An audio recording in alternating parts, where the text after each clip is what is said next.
Live everywhere. Daily Co's Radio on netrootsradio.com presents David Walton. Kagro in the Morning Show.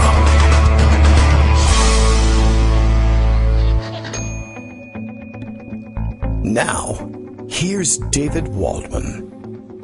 Hey, good morning, everybody. It is Wednesday, June 26, 2019. Time for yet another show. Lots going on today, as always. I mean, I guess that's pretty much always the case. There are very few really, truly dead news days.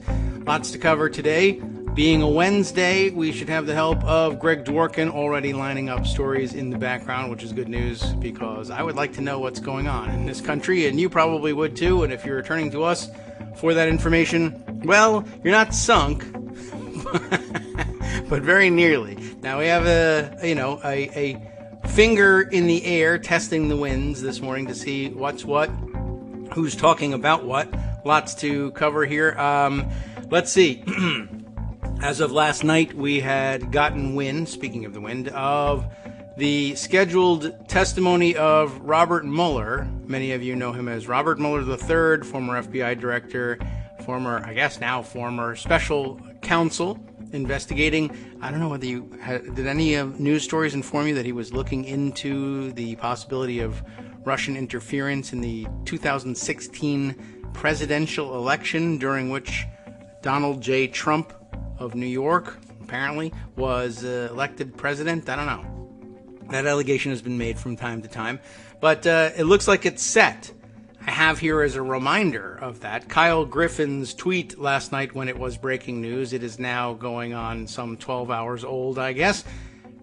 In his inbox at the time, though, was a House Judiciary press release announcing that Chairman Nadler and House Intelligence Chair Schiff jointly were announcing that Special Counsel Robert Mueller has agreed to testify pursuant to a subpoena before both the Judiciary and Intelligence Committees in open session on Wednesday, July 17th, 2019. It's a Wednesday, to be sure, but it will be a different one than today. So we'll see what comes of that. We'll see how closely he hews to the line of, I'm only going to tell you that I have already given you the answers in written form, or whether he has some additional information to give us. I guess the fact that he's pursuing He's appearing pursuant to a subpoena. How was I going to say this at the beginning of the sentence? I guess the fact that he's doing that, it could mean one of two things that I can think of off the top of my head. Maybe there's a third or more. It could be that he is just flat out reluctant to testify and will only testify if served a subpoena. It could also be that he's not that reluctant to testify, but said, I'm not going to testify voluntarily, although I will comply with the subpoena if you ask. I need to be made to appear. And then there's, I will fight you forever, but you can go ahead and subpoena me if you want to, kind of pushback too, as the Trump administration is engaged in. I think they are finally now at the point, the administration, where they're announcing that they will fight all subpoenas. I think we discussed this yesterday, perhaps. Fight all subpoenas with respect to Kellyanne Conway as well.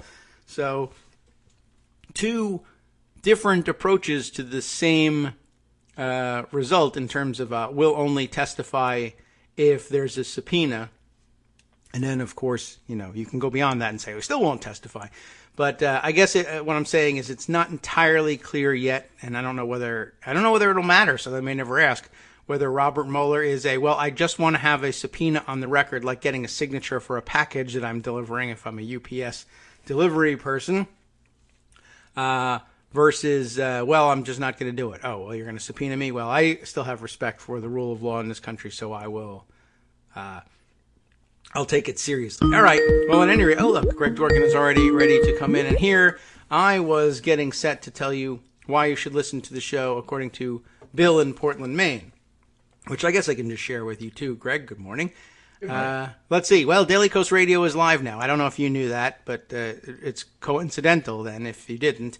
So good timing on your call. Robert Mueller is testifying. Opinion, yeah. Okay. So we'll just toss it. I picked the time out of a hat. Figured might work for you too. Robert Mueller is testifying before Congress in July. That's good. And all I get is this lousy T-shirt, and I haven't even gotten the T-shirt yet, so I can't even really technically testify to that. But I guess if you subpoena me, by the time I get the subpoena, the shirt might be here, and I'll be willing to tell you all about it. Okay. Well, apparently, Adam Schiff, one of the subpoenaers, Yes. was on Rachel Maddow last night and said it wasn't exactly a friendly subpoena. He really didn't want to come, but he agreed to honor it. Okay, well, that's nice of him. He's the subpoena. But at least it answers that question. Yes. Okay, well, now well, sort of. We don't really know what he meant by, I guess he's not that reluctant. I still believe in law. So, you can get more reluctant than that, I guess. I really don't want to testify. Just read my damn report. But if you make me testify by issuing a subpoena, I'm one of those people who honors the way the law works. And so, of course, I'll be there, but I don't want to be. Yes.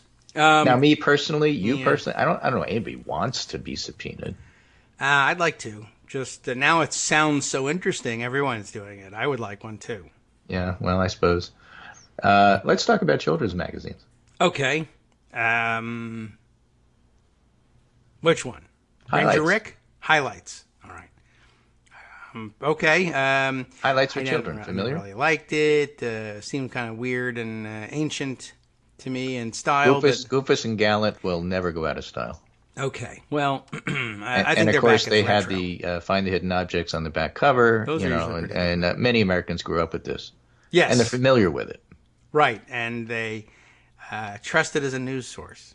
At Highlights, says the CEO, our core belief is that children are the world's most important people. In light of the reports of the living conditions that detain children and threats of further deportation and family separation, here's a statement from our CEO, Kent Johnson, under the heading Highlights stands up for immigrant children. With this core belief in mind and heart, we denounce the practice of separating immigrant children from their families and urge our government to cease this activity, which is unconscionable and causes irreparable damage to young lives. This is not a political statement. This is a statement about human decency, plain and simple. And by the way, that's how America should see this. Oh.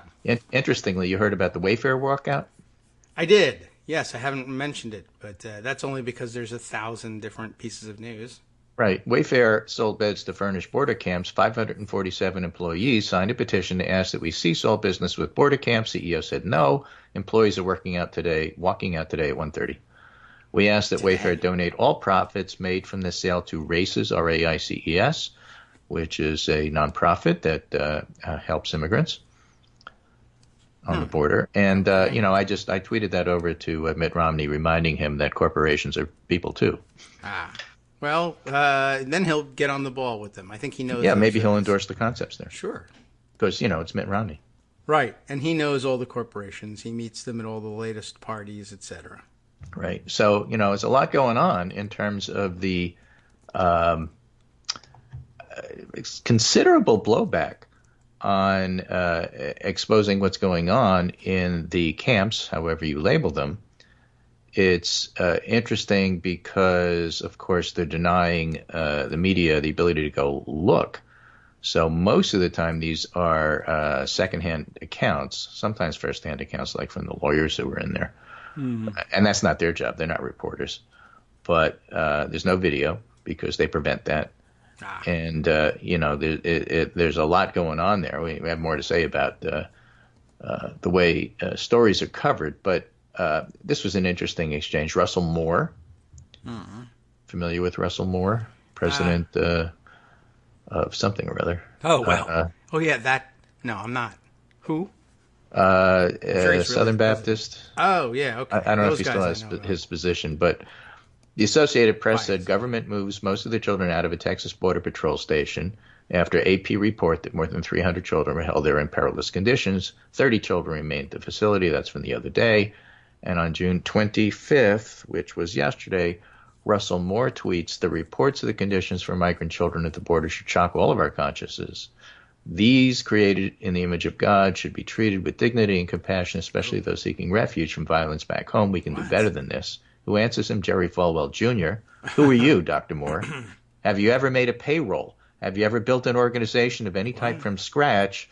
What gives you authority to speak on any issue? I'm being serious. You're nothing but an employee, a bureaucrat. To which Bill Kristol answers Jerry Falwell Jr., have you ever hired a pool boy? But the concept here. Well, yes, he did. Falwell is arguing that unless you own property, you have no standing. What a fascinating idea from a so-called man of God. Yeah, well, I was just reading something the other day in which he was reminding everybody, when he was in trouble for the pool boy and people were asking questions, and he was so quick to point out, hey, I'm not a minister, Oh, Bill Kristol asked the second question, a follow-up question. Oh. Have naked photos of your wife ever showed up on Michael Cohen's computer? Yeah, see, that too. That's another weird thing that people usually don't have on their records.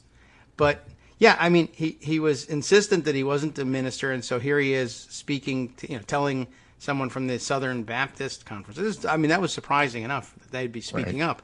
But let me tell you about the religious aspect of this. Wait, you're just the son of a guy who was into that. That doesn't make any sense to me. Elizabeth Brunig asks Jerry Falwell, how did Jesus treat children? And Matt Christman follows up with, did Jesus ever make a payroll? Well, he could have turned fish into a payroll, I understand. Right. It's a fascinating exchange. I'll say. Which, of course, to me, shows the hypocrisy and hollow core to the evangelical movement in this country that supports Donald Trump and thinks that everything he does is wonderful because we need a fighter like that, regardless of how morally bankrupt he is. But that's because the leaders here are morally bankrupt themselves. Yeah. And so if you want to talk about payrolls, let's talk about bankruptcy. Okay. We can do that. Moral bankruptcy. Oh, well, because we have the regular kind we could talk about, too. Right. Anyway, so I thought that was a pretty fascinating exchange there. Yeah, I would say. And the issues that go on, I guess, what's his name? John Sanders is the acting CBP guy who had to step down, who says it had nothing to do with the blowback that everybody's giving us about how bad the migrant conditions are for children. I just happen to want to resign after a couple of months. Oh, well, how long do you really want to do a job, really? Really, You especially with the leave. Trump administration. Yeah. Right. So then there was the concept of metering, letting certain amounts of people in each day and then stopping them from that point onward. And it's a crackdown of asylum seekers by basically saying, we hit our quota, there's no room, you can't get in. Oh. Okay. Right? It's legal to come here. It's legal to ask for asylum.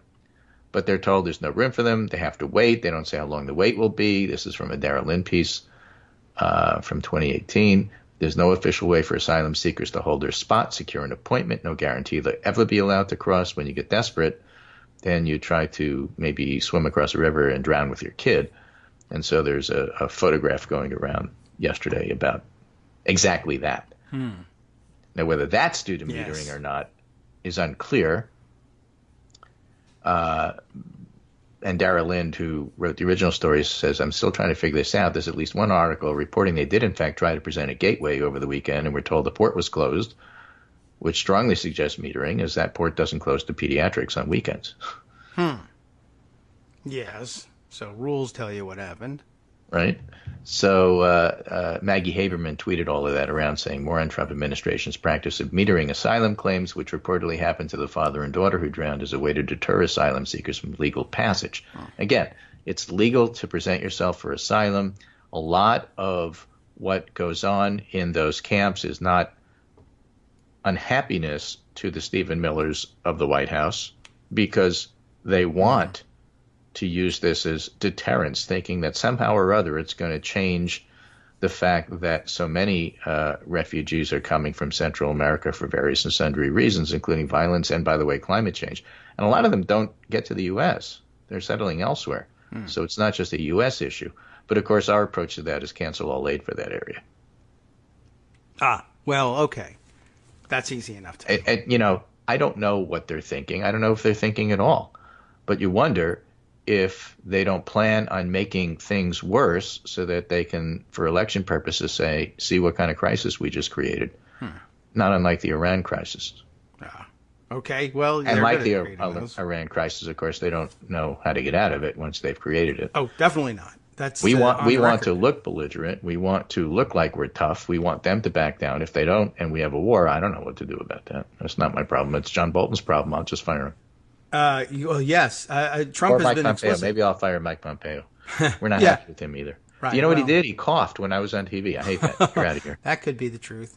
I mean, I will say that Trump has been explicit in saying, I don't remember how he put it, but he's like, basically, I don't do exit strategies. And so now he's talking about Iran now, saying, I don't need an exit strategy. I don't deal in those things. I don't know whether that means I leave that up to generals or I just, I do chaos. I don't know how to get out of it. Interesting. I found it a weird thing to, admit to. And normally people don't say things like that. Right. So last night the House passed a border humanitarian aid bill. Oh. And of course there were interesting politics about that. What you're basically doing is giving money to the White House to spend on humanitarian aid at the border. Yeah, they're pretty good. With the at full carrying expectation that the White House is going to turn around and use it to paint the wall somewhere. through. Yeah. And then run an election, but not necessarily give soap and toothbrushes, and not to that's not happening. not to pretend that that's the only issue with kids in horrible conditions where they're dying. But the idea was that there was a bit of a pushback from Democratic members to leadership's desire to get this bill passed, saying that we're not real keen on the idea that if we give any kind of money, even a single cent, even a penny, to Trump, he'll take it and repurpose it. I think that's the current term. Yes. You have to learn these terms when you're talking about stealing money from one area and putting it to another. And we've learned over years what things like sequestration means and what reconciliation means. Right. And now the word repurposement basically means whatever you think you're giving me money for, I'm going to use it for whatever I want, and I'm the president, so F you. Yes. Well, All right, so it upset Republicans to the point where, of course, they did nothing and said nothing. It upset Democrats to the point where they were thinking of not voting for this bill as a protest to not give them any money. And Nancy Pelosi said that's bad optics, it's bad politics, and by the way, the kids really need the money because you got to take care of them. So you can't not vote for this bill, even though we know that Trump will repurpose it. And the Democrats said, well, you got to do something. So they put some provisions in saying, basically, here's what you have to do with the money. Now, it goes to the Senate. So you do. The Senate won't like that. Right. And those won't last. And then I suppose what happens is, what do? You have a conference, and then the House has to vote on the thing they say they wouldn't vote for.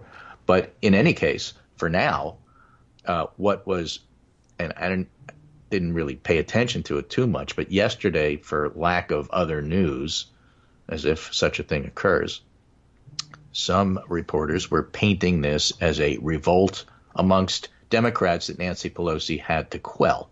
Not really. And by yesterday evening, it passed and no longer an issue. And if you can write it up any way you want to, Nancy Pelosi's in charge of her caucus. Nancy Pelosi knows the politics. Another win for Nancy Pelosi. It's a mess because we don't know what's going to happen to the kids. And just because this bill passed doesn't mean that problem is solved. Yes. But unfortunately for the press, Nancy Pelosi took away the Democrats in disarray line that could have gone with this and said that you won't be reading about that. Well, that's disarray in itself. Yeah, I suppose. If she didn't leave the setup for the Democrats in disarray headline set up for us. So that's disarray. Yep. Okay, we'll take it. So what else are we going to do? Yeah, so what are you going to do? Other things that are happening? Well, not so much, right? There's a debate. Oh, yes, right. Oh, I've been forgetting Tonight. about that already. 9 Okay. o'clock. Watch the NBC channels if you want to see it. All right. There's plenty else, I guess, if you don't want Right, to see it. but I think as a formality, we ought to do this. So tonight at 9 o'clock, Bill de Blasio, Tim Ryan, Julian Castro, Cory Booker, Elizabeth Warren, Beto O'Rourke, Amy Klobuchar, Tulsi Gabbard, Jay Inslee, and John Delaney. That's tonight's lineup. Okay. I would be fine if Delaney, Ryan, and Gabbard Yeah. and de Blasio simply weren't there. But they will be taking up time so that the others don't have a chance to speak. Well, you That's get to my drink bias. water, stretch your legs a little bit. I would like Castro and Booker and Warren and Beto and Amy Klobuchar and Jay Inslee to debate things. Inslee, I'm sure, is going to bring up the environment Yeah, in likely. the moments he has. I don't he's know allowed. what Warren's going to do. I don't know what Beto's going to do, and I don't know what the contrast is, let's say, between a Warren and a Klobuchar is going to play like. I don't know what Cory Booker's going to do and whether his sincerity stuff is going to come across. Remember, Sincerity stuff. Marshall McLuhan pointed out that TV is a cool medium, Yeah. and it doesn't always translate that way. And Julian Castro has ideas, and we'll see how that plays. Yeah, here now So to that's debate tonight's your take, lineup. And of Marshall course, McLuhan. I would argue that, and I have been arguing, that some of the candidates, like tomorrow's, Bernie and Joe Biden, for example, don't have to spend any of their precious moments on TV introducing themselves. Everybody knows who they are. Okay. True. But I don't tonight, have to do the biography. most thing. of these guys have to spend some time on biography. Yeah. And if you're spending your time on biography, you're not spending your time on the issues you want to convey. And the candidates have to do, three things. Here's who I am. Here's why I'm the person to beat Trump. And by the way, here are my ideas for making America better. You got 6 minutes. What are you going to spend the 6 minutes on? And what proportion of that 6 minutes is going to be on which of those three things? Right? So Warren's got to get her ideas in the, I got a plan. She better have a plan for those 6 minutes. Sure. You would think that she did. You think. For comic relief, we'll see what Tulsi has to say. And we'll see what everybody else has to say. So that's tonight's. And rather than predict in advance how it's going to turn out, I suppose we can just watch and see what happens. No. I think everybody should pick a winner now. You think? Yeah. What was the third person you said? That person. I'm for that. I think, unless it was Tulsi Gabbard, they'll probably win. Yeah, I suppose. I suppose. Bill de Blasio will be there being tall. He's good at that. Yeah, but I don't know how it's going to work.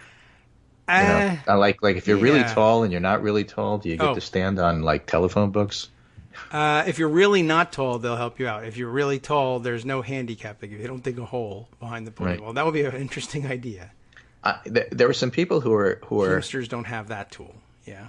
There are politicians who aren't that tall. There are a few, yeah. There are a few. I'm thinking Donald Shalala, Robert Reich, and I wonder if and when they run, how they do the optics of standing next to somebody. Do they try to even the podium for TV purposes? Do they sit? I mean, how do they do that? Yeah, I mean, I think they'll give them a little boost. I guess if they're really, really small, you can negotiate that. If it's a one-on-one debate in particular, you can negotiate that. Yeah. Also, whether or not you have a fan. Right. Yeah.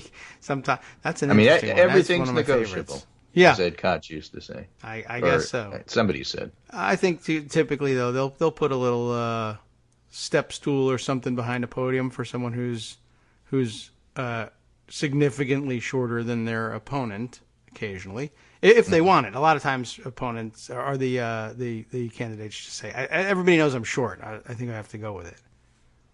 So it depends on the person, I guess. And sitting is another interesting way of dealing with it, and how doing a town hall style, right? 2 open seats, and you stand while you talk, and then the other person sits while they're not talking, and everybody obeys the rules, and it's very pleasant.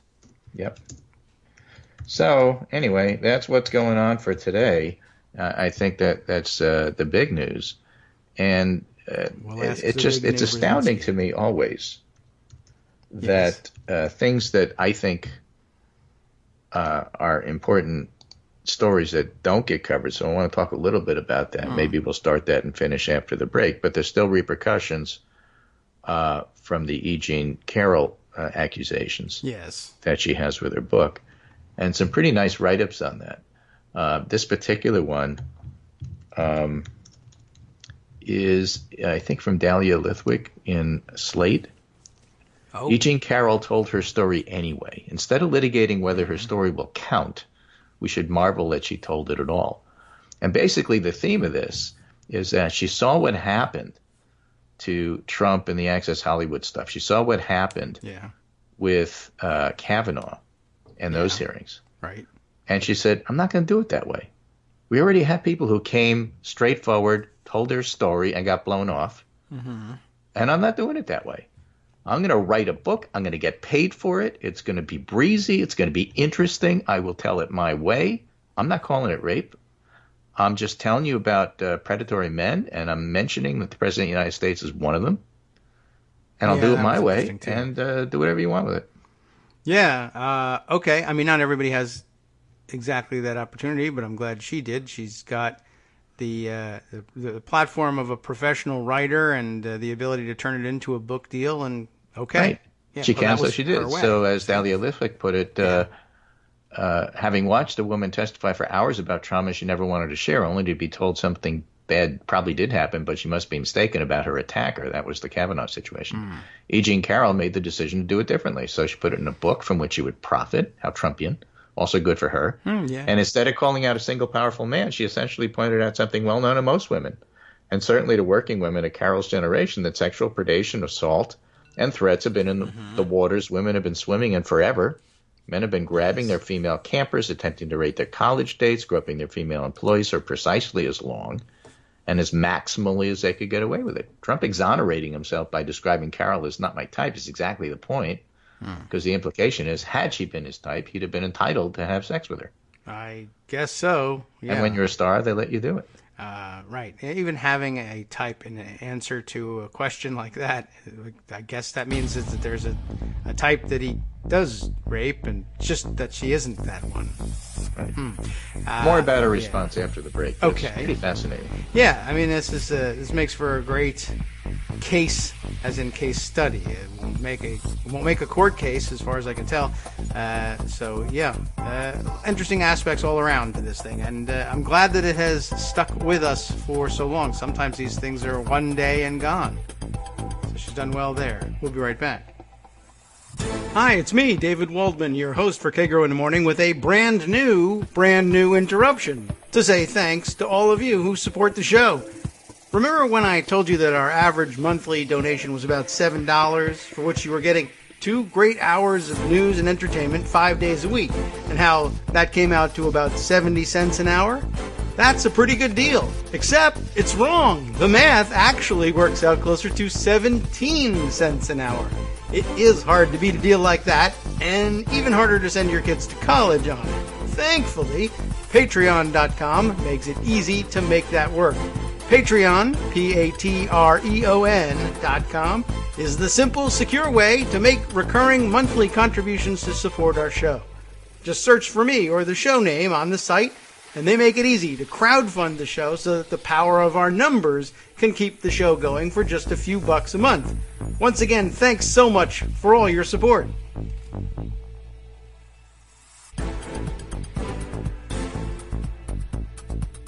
Welcome back now to the Kagro in the Morning Show here on Netroots Radio. We're still working through the day's stories here. Greg Dworkin helping us out. What else is on your list today? Besides the should have been earth-shattering, I guess, are we still continuing with what should have been the earth-shattering story? Because I think really the highlight here is on how Carroll approached this, and maybe there's opening up the doors for different ways to approach this from the he said, she said, she said, she said, she said, she said, she said, she said, she said, etc. approach. It doesn't appear to work. Dahlia Lithwick writes, Carroll responds to virtually all these complaints about her performance of victimhood in her book excerpt. She writes guttingly that she knows her easy breezy tone is freaking you out. Why does this woman seem unfazed by all this horrible crap? Well, I'm shallower than most people. I don't dwell on the past. I feel greater empathy for others than myself. I don't try to control everything. That's a direct quote. And then she says, Dahlia Lithwick says, she explains in detail why she didn't come forward and notes the advice she received from her friends, which has proven prophetic. I mean, she's watched other people get significantly hit by all of this. And so at 75, having watched alongside the rest of us the parade of perfect, flawless, pain-racked, somber victims from Anita Hill to Christine Blasey Ford, and having seen them dismissed for being not something enough to be taken seriously, E. Jean Carroll opts to reinvent victimhood on her own terms. She doesn't take herself fully seriously. No lawyers, no tears, no pleas, no whispers. She instead strides out in the same coat dress she was raped in and says she's had enough, and that if she's going to open a vein for fleeting public titillation, she's sure as hell going to do it by producing a spectacularly gem-like piece of prose. And she's also sure as hell going to get paid for it. Good for her. Yeah, all right. That makes her smart. Yeah, I mean, so, One you might know, say. she's a survivor, and this is how she's going to survive. And, you know, there's different ways that different people will approach this. Some will want to, you know, go public, some will not. But the idea that there's supposed to be this professional victim who's supposed to be poised, dressed a certain way so that they can go on the morning shows for a week after their book and then explain things perfectly without being especially human about it or opening up about what happened is kind of bizarre. But that's kind of the demand. Yeah, I heard the charge. It's very credible. She told 2 friends, which newspaper reports have confirmed by speaking to the friends, even though they themselves didn't want to go public. I mean, so it's a definitely credible complaint. But I saw her on one of the morning shows, and, you know, she didn't look like I expect the victim to look, and she didn't say what I'd expect the victim to say, so I don't know. Yeah. All right. Well, that's well, you kind know, of the way people it are goes. human, and you know, if you know, in my professional capacity, yes. I meet all sorts of people telling me the same thing in all sorts of different ways. You know, my kid's sick, but it's not the same story every time. Everybody's different. Everybody does it a different way. And why you have an expectation that, you know, oh, you're not a model patient. You didn't come up and tell me in detail, here are my symptoms, and here is what I think the diagnosis is, and here are the tests I think you should do, so therefore you don't count. It's kind of dumb.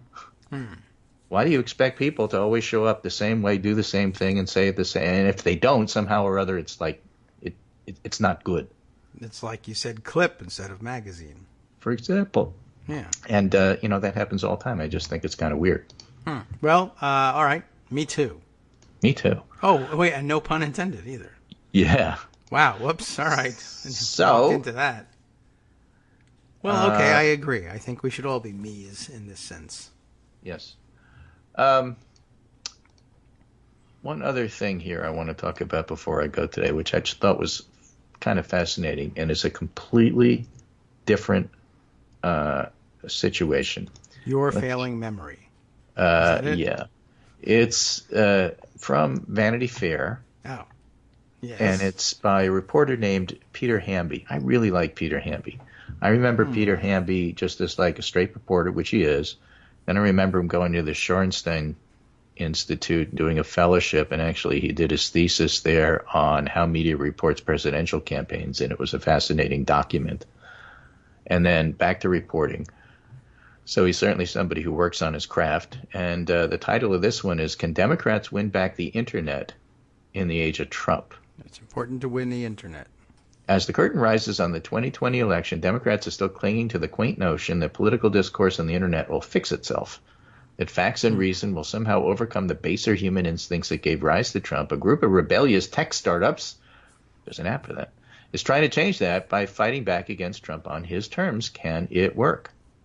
And they're talking about Curtis Hoagland and a firm called Main Street One. And interestingly, the example they give is Nevada and implementing background checks on private gun sales. Okay. This was in 2016. The measure was known as Question 1. And, of course, it sparked heated debate, as these things do. Nevada is known for its divided politics, libertarian bent, and it's a kind of culture war fight that conservatives relish, especially with Donald Trump at the top of the Republican ticket. We shouldn't fail to mention, by the way, that NRA TV is folded and Dana Loesch is out of a job. Oh, yes, right. Temporarily, I'm sure. Temporarily. Okay. Gun safety groups like Everytown poured money into the state to pass it. The National Rifle Association stood firm against it. Both sides employed conventional campaign tactics to peddle their message: TV, radio, mail, digital advertising. As with the battle between Trump and Clinton, the political class assumed the campaign was being waged with paid media in public view. But the founder of Main Street One, Curtis Hoagland, was looking elsewhere. His specialty was combating hate speech and online extremism. In previous years, he'd received funding from DARPA, the Defense Advanced Research Projects Agency, the Pentagon's Research Unit for Emerging Technologies, to assist in the propaganda fight against ISIS. Okay. Which had developed a small but sophisticated content machine that exploited social networks to amplify its mission. You see the relevance here. Yes. It was low cost, powerful. Just 5% of identified ISIS members, or making 80% of its online content, spreading around the world. That sounds right, because I think 5% of my Twitter feed is trolls, making 80% of my headaches. Yeah, well, you're supposed to be busy with other stuff in ISIS. Yeah. Hoagland went on to study Russia's online disinformation efforts in Eastern Europe. These are his credentials. And into the 2016 election, he began to notice similar patterns emerging on the American right. Low-budget, high-frequency content that riled human emotions, delivered on social media, decentralized ways, non-official messengers, no direction, little interest in fact-based argument. Sound familiar? Right-wing voices and bot networks were flooding Facebook, Instagram, and Twitter with memes, junk news, misleading statistics. I'll add, peppy pictures. And links designed to inflame voter sentiment around hot-button cultural issues like race, immigration, and identity. And if you're like me, you can't remember what you did 15 minutes ago. Pepe the Frog became a meme, which is semi-banned on Twitter now, but wasn't at the time. But Democrats, always on message, were sticking to paid advertising. It was becoming clear that one side had weaponized the internet and one side hadn't. Democrats want to focus on facts and figures, and the other side plays into fears and taps into emotions, and they show it to you. It's all about emotional resonance. So they had a plan to fight disinformation on the internet. Basically what they did is that they identified a bunch of influencers. Now, if you use the term influencer, you are pulling from Madison Avenue. Oh. Put on your previous hat in a previous life. And influencers are those that are going to drive brands and going to drive, campaigns to make people think that Pepsi's cool and Coke isn't, or vice versa, or whatever. Okay. A little right? old school, but all right, yeah. So rooted in facts, but powered by the kind of personalized, high-wattage arguments that resonate on social media. So you get these influencers who may have their own networks, maybe on Instagram, maybe elsewhere, and you get them to be the messenger to bring that stuff for people to see. Okay. And sometimes you pay them. Sometimes you don't pay them, but you offer them something else. And it's up, you're upfront about that. If you're on YouTube and you're trying to monetize the channel, there's nothing wrong with paying you to deliver these messages. It's not cheating. And that's really the whole theme of his article here. Don't be so freaking pure about this. This is how you get information across. All right, then pay me. Russians are paying the NRA to do NRA TV. So, look, if you happen to agree with this anyway and somebody wants to pay you to do it, then there's nothing wrong with it. Shoo. In the interest of full disclosure, I'm not getting paid to do this. No, but I guess if I were to believe that, I would be okay with it. I'll think about it. Something like that. So the machine tells you what language is most likely to succeed among different audiences in the movable middle, the software that they use. And it turned out that Nevadans disproportionately viewed gun violence and gun safety as a health issue. And they were able to glean that from comments on social media. And so that's what their theme was, but they didn't use advertising to get that point across. Instead, they distributed the gun messaging to people on the internet with large social media reach. And they used doctors, they used nurses, they told them to create their own version of a messaging brief. So basically they provided talking points to the influencers, and the influencers then ran with it in any way, shape, or form they wanted to, and it wasn't tightly controlled, and it worked, and the ballot measure passed by less than 10,000 votes. Okay. And I lost. Oh. Well, then it worked. Right? Around subjects like immigration, abortion, social justice, or the Brett Kavanaugh hearings, Facebook links from conservative publishers like Fox News or Ben Shapiro's Daily Wire routinely outperform content from the left or the center. On the same platform, junk news sites like For America and click farms like Faves USA have more followers than traditional news organizations, including AP and Politico. Facebook on Instagram, too, has become a preferred dumping ground for Russia's Internet Research Agency. So they're talking about the examples of where this stuff comes up. Yes. At any moment, a simple Facebook search for conservative humor, quote unquote, and it better be in quotes, will yield countless images and memes, many of them racist and sexist, crudely mocking almost every Democratic candidate for president. But aside from a handful of recent examples like the Nevada campaign or the group of doctors who went viral in 2018 by sharing emergency room images of gun violence to speak out against the NRA, that was known as Not My Lane, and that was grassroots and spontaneous. Progressives are doing almost nothing to fight back in the same space. So this is a organization, company, which plans on doing exactly that. It's a curse of Obama's success that Democrats are waiting for the next great presidential campaign to invent the shiniest new tools and pass them down to the party food chain, which is wishful thinking. And this is a different group called Higher Ground. At the end of each campaign, all the tech dies along with the organization. Nothing exists cycle to cycle. Nothing can be optimized over time. I think we now have a solution to keep the most talented people in politics and the work they do to build something. So they're trying to do something more than just, okay, it's great, it lasts for 2016, then we just break it down and move on. That is a problem. I mean, I don't know that they'll solve it because their funding will run out, but okay, it's a good thing. Right? It's a very long piece, but very, very interesting. They talk about Avalanche. Avalanche, you may remember, is the group that was doing the listening polling and got the idea that people, 20% of Democrats were uncomfortable voting for women. I mean, you get information out of this, interesting information. Now, whether these startups fail or achieve wide adoption on the left, says Peter Hamby, their backers say the stakes are too high not to take risks and reimagine how campaigns can work.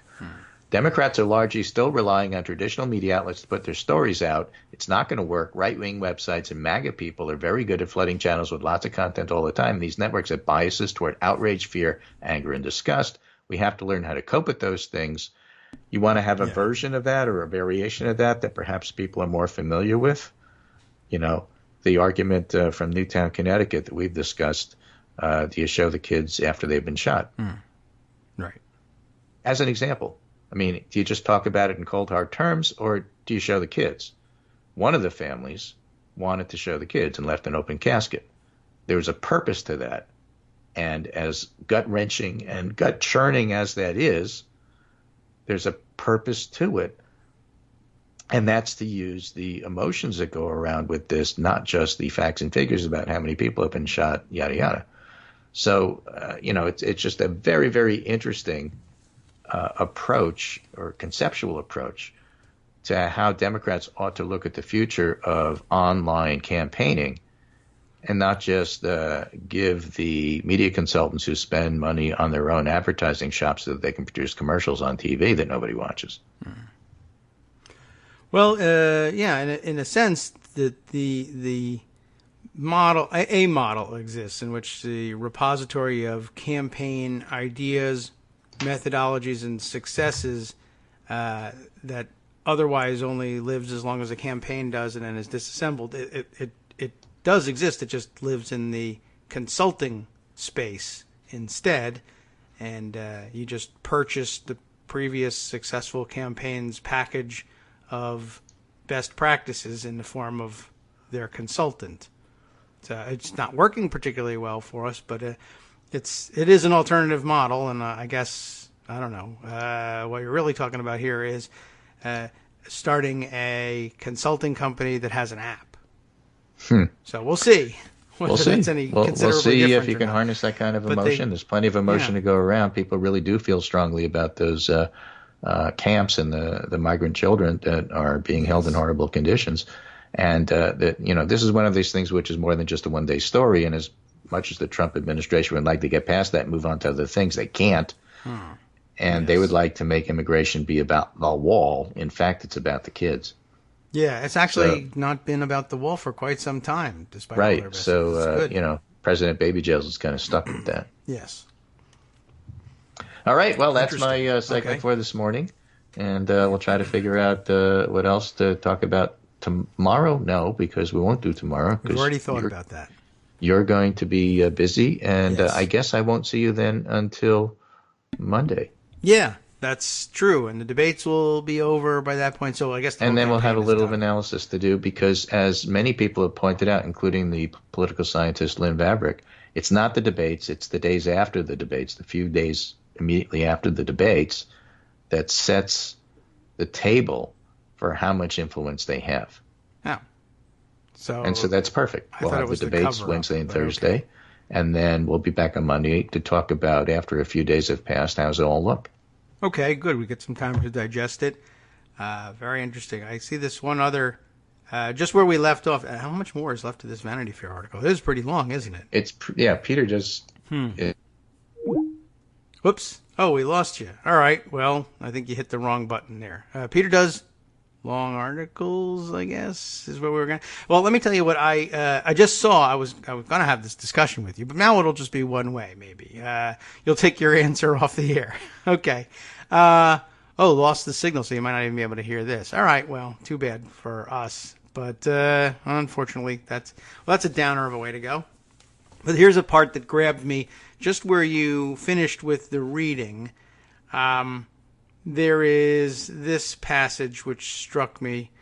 Where's a good place to start this? There was here the comment that at the time there was no horizontal source of digital information for politics. The Obama team had to invent it, essentially. Today we don't need the campaign to do all of the innovation. We need campaigns to have effective chief strategy officers and great communications officers who are fluent in digital and who make smart decisions about how much to spend on TV and digital, who can work across platforms.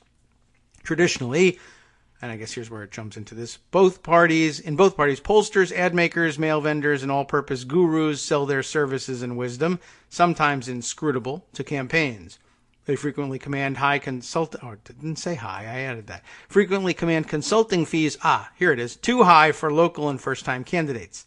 But aside from the smashing success of the progressive donor portal Act Blue, which steered more than $1.6 billion in small donations to candidates in 2018, and for many years before that, Democrats lack ready access to online tools that make it easy for any citizen to run for office.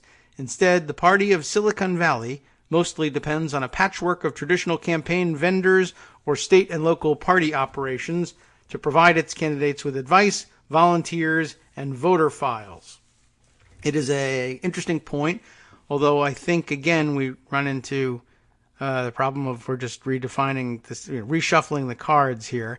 Are we really talking about the need for a new set of permanent institutions that can distribute to local and state candidates the advice, volunteers, voter files, etc., all the things that they need to run for office, but that runs parallel to the state and local party organizations? I don't know whether you're really organizing something new or just organizing the same materials across a different distribution network. I guess that's a real breakthrough if you're the new distribution network, but for candidates, I'm not certain that it is. And then the part that grabbed me here, Democrats lack ready access to online tools, let's say, that make it easy for any citizen to run for office. I guess they lack access. Well, I don't know. I mean, are we saying that they lack online access to it, or they lack access to it? They got access to it through the traditional party organizations, but those are poo-pooed by many people who previously found them unresponsive to their needs in one way or another. But making access to them available over the internet is supposed to be innovative because internet, I guess, but it is just essentially a new way to get your hands on the old stuff. Maybe that's good because the old gatekeepers won't be getting paid or won't be staying in control of the information. Instead, a new class of gatekeepers will be in charge of that, and they could distribute it free of charge and keep the gate open. But of course, you have to monetize this effort in order to make it sustainable so that it's there from campaign cycle to campaign cycle. Otherwise, you're just right back to the same problem of dismantling your resources and methodology and expertise at the end of every campaign. So, in a way, you run into the same problem over and over again. This is not to say that you shouldn't be trying to do this. It's just that, I don't know. I guess I wouldn't sell it in such evangelical terms. It just seems to me to be moving the problem from one source to another, and you just have to pay one set of gatekeepers instead of another. The other thing that struck me was the idea of, the basic idea of making tools available that would make easier for any citizen to run for office, and Democrats don't typically do that. I guess if you want, let's turn it on another angle and look at it another way, something we've discussed on the show a number of times before. Are we just talking about here a different kind of box in order to use to campaign, to ship and contain the campaign in a box. Democrats don't have that. Republicans do. It has worked out to their advantage in terms of office holding. It's not great for making policy or for bringing into the government great policy-making thinkers either, because they learn to depend very early on getting their ideas mailed to them, or I guess these days transferred electronically to them, so that they can just spit out the same things. And it hasn't, net it hasn't worked out all that well for the country, but that may just be because there's no countervailing effort among Democrats who place a premium on policy ideas. But I have the feeling that it will instead, perhaps if it's successful, only result in two sources of two different campaigns in perhaps slightly different boxes. It's a possibility. It's the flip side of the good sounding part here of making it easy for any citizen to run for office. Unfortunately, that includes occasionally very dumb citizens who really have no business running for office, but you can turn them into credible enough looking candidates, at least for the short term, and some campaigns are very short term, so that you can end up with one of these people that knows nothing about what they want to do and why they want to do it in a position to affect your life. We'll see whether long-term that's a good idea for Democrats or not. Unfortunately, so far, the alternative has been scraping together what representation we can for the time being anyway, while we wait to figure out a solution for the long term, and it has negative political consequences, and in the meantime, we're living under Trump, and so almost anything will be preferable to that, I suppose. Well, okay, moving on from there, I guess this is a very long article from Vanity Fair. It might be worth mining off the air at some point and seeing whether there are some other interesting talking points to bring to the fore from it. Let's see. Here's a comment that had come across a while ago from Michael Musson saying that the social media problem is easily solved. That's good. Although it doesn't sound like we can monetize it if it's that easily solved. Let's see. Can we make a mint on this or not? Make it the company's problem. Oh. Well, if I'm the company trying to make a mint, I don't know if that sounds like a good idea. Pass a law that all ad revenue from troll farm posts, yeah, I'm interested, and memes must be returned even if discovered after the fact. Facebook would have a solution tomorrow. I'm not certain if I'm grasping what's going on here. Let's see. Make it the company's problem. Pass a law that all ad revenue from troll farm posts and memes must be returned. I guess what if you establish that that's where it came from? Well, okay. Like the germs of most ideas for laws, there's something there. It's just a question of how do you make that practicable. I guess if you can discover that posts are sourced, inorganically? How would we say it? I don't know how we would establish what that's supposed to mean, but Facebook would have a solution tomorrow. If it looked like you could disgorge all their profits, then I guess it would. Yeah, all right. Well, it's a thought. We'll keep that in mind and see if we can't refine it along the way. Let's see. Other things up for discussion today. It's, speaking of up for discussion, I guess it's still up for discussion as to whether or not we're going to hear from Joan McCarter today. She's back in place from her travels, I understand, but I'm not sure just exactly how recently she did return, and whether or not that means she's exhausted from her travels and will need another week or so to recover. But I expect that sometime around the top of the hour, which is approaching rapidly, we'll hear from her, at least in background, or we'll get the no news, which in this case is usually bad news, indication, and be able to plan from there. All right, let's see.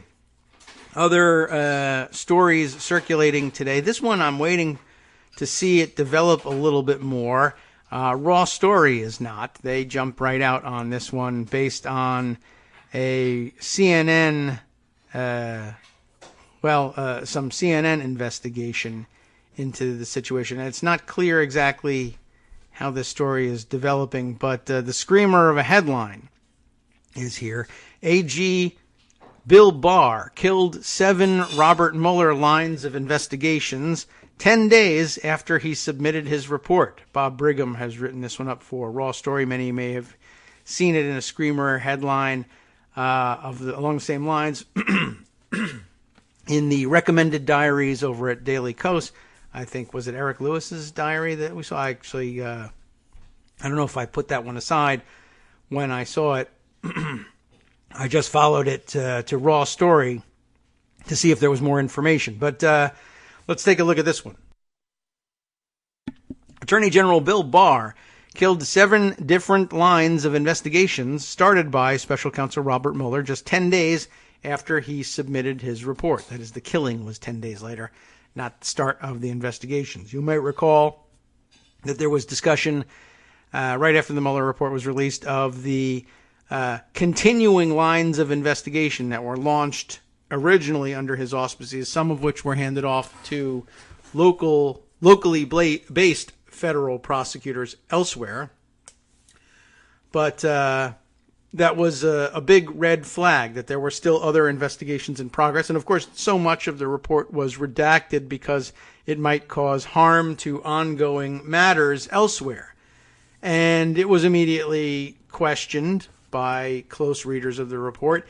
How safe are these continuing lines of investigation, and do we not expect that Bob Barr will use his leverage as Attorney General to shut those lines down? And I think everybody probably guessed, yeah, he probably will do that. And so this enterprising reporter for CNN was after the proof that this may already have happened, and it's here. CNN's Caitlin Polentz had filed a request to unseal documents related to the special counsel's investigation, and on Monday, the U.S. District Court for the District of Columbia agreed. Chief Judge Beryl A. Howell ordered the release of multiple documents, including Attachment B, which listed information on applications for court orders requested by Mueller. That's the lead. That's the article they were after, and we'll see what it means next. Welcome back now to the Kagro in the Morning Show here on Netroots Radio. Let's continue then with this, I think, rather brief article, as I recall, from Raw Story. Let's see, the document that was uncovered here, or released by the court, 65 pages, Attachment B, I guess, is showing 7 cases that were closed on April Fool's Day, of all days, only 10 days after Mueller submitted his report. The document reveals the orders involved the company's AT&T, Twitter, and Facebook. Interestingly enough, but it doesn't reveal much more information than that in this article, and I'm still unclear exactly where this thing is headed, except for the Screamer headline at this point. So, I don't know. That's another avenue of inquiry we'll have to look into, and it should surprise no one, of course, that Bill Barr would do something like this. It was what he was hired to do, and because we're distracted with so many other things, some of which are very worthy topics, I'm not certain we're going to get back to this one, and we might see those things quietly be killed and just fade from memory, which is exactly what we swore not to allow to happen, but here we are. Okay, I have word from Joan that she's up, awake, working, caffeinating, and planning to stop by and discuss things in the near future. So that's good news. We'll be on the lookout for her there. A bit of local news making national waves that we probably should make mention of. Big news in the results in the Queens, New York district attorney's race. It has become national news, and Tom Perriello, as a matter of fact, tweeting about why it has become national news. The news here is that a progressive candidate, a favored progressive candidate, Tiffany Caban, was running there and making waves in her race. And let's see, I kind of had to I was looking to grab a story that might explain it. I'll grab the most sympathetic take I'm likely to find on it. Here from Common Dreams. Shocking blow to the Queen's Democratic machine as progressive Tiffany Caban declares victory in the district attorney race. Now, I think I saw, if I recall correctly, the other day, Elizabeth Warren giving her own nod and endorsement to the Caban campaign. So it has become a bit of a national cause. A victory for working people everywhere, it goes on to say, who are fighting for real political change and demanding we end cash bail, mass incarceration, and the failed war on drugs. This all written up by Jake Johnson, a staff writer over at Common Dreams. Overcoming united opposition from New York City's powerful democratic political machine. And there are about 300 different powerful political machines inside New York, but okay. We get the idea, I think, and what they're talking about. 31-year-old progressive public defender Tiffany Caban declared victory in the race for Queens District Attorney Tuesday night after running on a platform of decarceration, ending cash bail, decriminalizing sex work, and cracking down on predatory lenders. And, well, it's an exciting race and an exciting outcome, and something we'll have to keep an eye on, of course. But I haven't yet, so I don't know that I can give it a fair shake, but I wanted to at least mention it because I'm sure that there's a lot of people out there who are excited and interested and wondering why we're not talking about it and worried that we might be under the control of one of the 300 New York Democratic institutionalist machines. And that's simply not the case. We just don't know what the hell we're talking about, and that sometimes happens.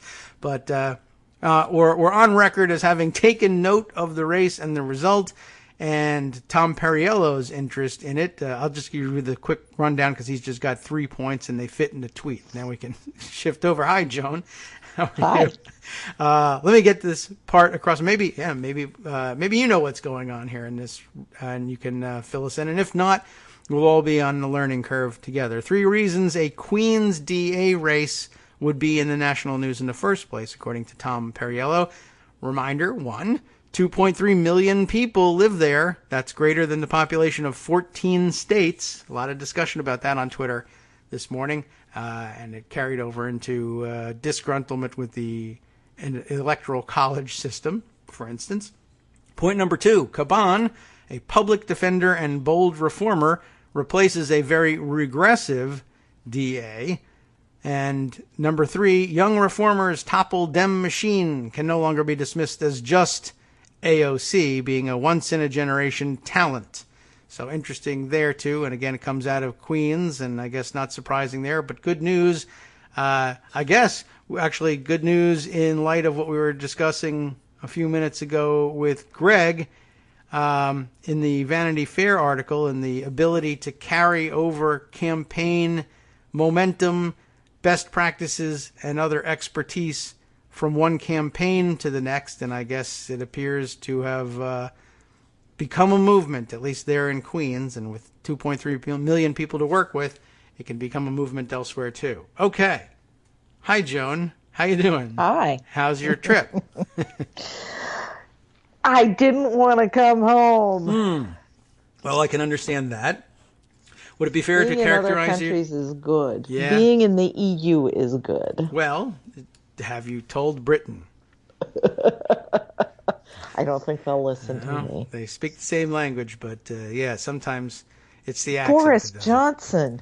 Yeah, well, Really? They're going to do that? I guess it's a hair thing, you know, and that's the new English-speaking world's thing, right? We'll get a guy with crazy hair who doesn't know what the hell he's doing and see how that goes. Did you see his Making Bus Models interview from a day or two ago? Making bus models. No. This was the most bizarre thing I have. Well, no. I mean, we have Trump. Okay. I mean, but yeah. he's asked what he does in his downtime. Oh, so literally. And there's let me see if I can find it on Twitter. Yeah. It's just. When did this happen? A day or two ago. I think it was day before yesterday. So you were home and saw it? Or you were still overseas and saw it? Oh, okay, wow. All right. We'll see if we can Let me tweet it at you. Yeah, all right. Let's take a look. Let me use the Twitter machine and watch. Yes. Okay. He he has a very difficult time answering what it is that he does. In his spare time. It's With not comb your hair, I know that. boxes that he paints people on that look like buses? No, I sent you the wrong one. I sent you one that's also very cool. Elizabeth Warren is organizing buses to take her supporters to the Homestead Detention Center outside of Miami right now. Not just boxes painted to look like buses. No, I understand. Is that correct? buses. Oh my God. So, all right. Because Elizabeth Warren does everything right. Yes. Okay. So she's going to is it an ICE detention center? Is that with her supporters? Okay. Yes. Good. Last Very night well. at a rally, apparently somebody asked her what she's doing to speak out about the detention, and she announced, well, hey, I'm going to Homestead tomorrow. Come with me. And this apparently was news to her campaign staff, but it's happening. So a little Trumpy in that. And she's bringing people with her. Okay. Well, that makes sense. Even if she really had no plans, that would be a great answer. What are you doing about it that's concrete? You know, I mean, I would have made an interesting answer too. You know what? You're right. I don't know if we're doing enough. Well, we're here and we have buses, although obviously, you know, you've clearly been doing some planning if you've got those buses. But maybe they were to bring them to the debate and they said, well, we're not debating yet. Let's go protest. Yeah. Sure. Okay. Well, that's a good answer. Okay. So you should have Boris Johnson now. Yeah, okay, now I got that. The much weirder Boris Johnson story. It is truly weird. You're right. It says right here in the tweet, Brian Klass's tweet. So what is it? You want to explain? Have you seen it? I can't really explain. What's your best guess? It's an interview with a radio show, apparently, but they videotaped it. He's asked what he does to relax, and he tries to explain first these boxes that he uses. They're crates, they're boxes, they're wine boxes. They have that divider thingy in him he talks about. Yes, okay, all right. And he likes to take them and on the outside, apparently, paint the passengers of a bus. On the box. To make the box look like a bus. This is what he does to relax. It might not be working. And he has an extremely difficult time explaining this whole process. If you're explaining, you're losing. He has a very difficult time, apparently, at the outset with this. the concept of having time to relax and doing something I think you're right. normal in his downtime. Yeah, ordinarily you would say, oh, what's the difference? But if you don't have a normal human outlet for stress, everybody to each his own, etc. Why doesn't he just say he paints? You know, everyone would say, oh yeah, okay, I understand that. Totally normal. I take blank pieces of canvas and I smear pigment all over them. You could describe it in a weird way, but I paint. What do you paint? Oh, you know, scenes from life. He should have hit the ball on that My feet in one. the bathtub. Yeah, hide the ball a little There's bit. precedent for that. True, right. And it's always a bus, and wow, what is this? Karen D has sent us an artist's rendition, perhaps, of what this is supposed to be, or maybe it's Boris Johnson's own rendition. And yeah, there's a pen and ink sketch on a piece of paper. It's not clear that it's a box, but he in fact draws crude double-decker London buses on things. Yeah. Wow. Yeah.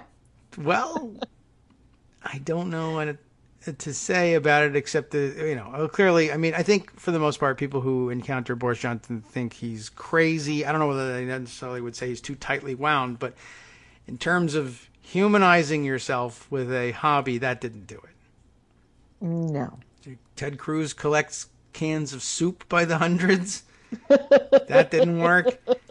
Boris Johnson draws buses on any blank surface. It doesn't necessarily, I don't think it has to be a box. You can't tell from this, though it could certainly be the side of a box now that you look at it closely, the surface. Well, I haven't seen that sorry. one I will yet. retweet that one now, and if you happen to have Twitter open, you can see it for yourself.